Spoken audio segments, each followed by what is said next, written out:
തിരുവിഴ കവലയ്ക്ക് സമീപം ദൂരത്തും ചാരത്തുമായി ഈ ശബ്ദപരിധിക്കുള്ളിൽ ഞങ്ങളെ ശ്രമിച്ചുകൊണ്ടിരിക്കുന്ന എല്ലാ മാന്യ ശ്രോതാക്കൾക്കും കർത്താവായ യേശുക്രിസ്തുവിന്റെ നാമത്തിൽ ഞങ്ങൾ സ്നേഹവന്ദനങ്ങൾ.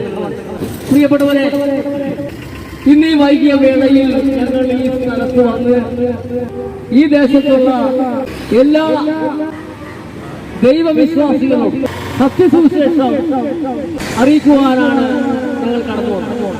എന്താണ് ഈ സുവിശേഷം? പ്രിയപ്പെട്ട സഹോദരന്മാരെ, 2000 വർഷങ്ങൾക്ക് മുമ്പ് കർത്താവായ യേശുവിനെ കാൽവരി ക്രൂശിൽ